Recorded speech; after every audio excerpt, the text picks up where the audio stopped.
Well, every day, thousands of new apps hit the market. Countless social media accounts are created and millions of messages are exchanged. With young people growing up completely immersed in the digital world, parents are concerned about the content kids are consuming and whether it's actually safe.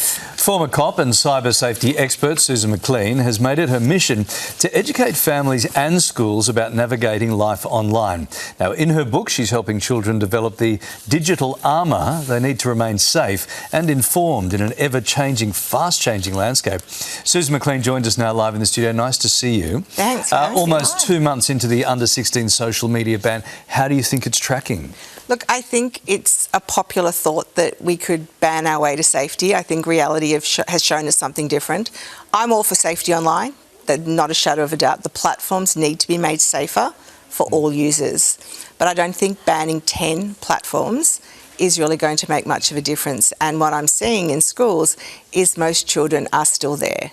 OK, so for example, gaming platform Roblox has been flagged by the federal government over concerns. What are the main issues and what would you like to see therefore change or happen in this space? Well, what was interesting with Roblox was initially the comments made by the government were it would not be captured in the ban because it's a gaming platform that is rated. The games are rated, and Roblox is not one game. I think parents must understand this. It is a platform hosting millions of games. So you might be playing a G-rated game, but having an R-rated chat. So it's the chat within the platforms that we know pedophiles are exploiting and using it to find their next victim.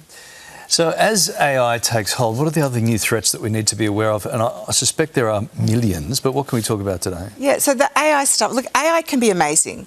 You know, there's a lot of good things that happen with technology and we can't continually only focus on the negatives because we're going to scare people off. We're going to make parents feel disempowered. It all becomes too hard. But the main one with the AI that I'm seeing, which is the harmful area, is the nude images. And we need to do more to make sure that the apps that create nude images using AI are not readily available. We need clear consequences for people that are engaging in this. And we need to understand that pedophiles are creating AI nude images of children, which of course are child sexual abuse material images. So taking the head of a child and putting it on a nude body. Yes. You've got a new book out. I do. It's called Growing Up Digital, which is a handbook for parents, right? Yeah. Because let's face it, I think there are just as many adults addicted to the devices as teens, right? So have you got any advice in there about breaking the cycle? Yeah, and it is about modelling what you expect from your children. It's sort of like before the internet when parents would say, please don't drink alcohol as mum and dad are swigging down a stubby. You know, kids see what's going on. And no 5-year-old has ever had a technology lesson, but boy, do they know how to use technology. So I always say start off with a set of rules for your house. Really clear rules about technology use, both for the young person and the parent. So away at night, not in bedrooms, definitely not at the dinner table.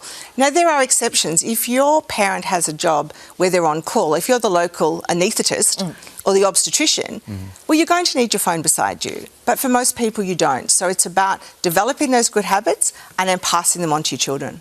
So families need to work together with educators here. What can schools be doing to help young students in this space? I think schools need to understand that, yes, they're using tech at school, but cyber safety or digital technology education has to be more than Excel spreadsheets, Word documents and creating content.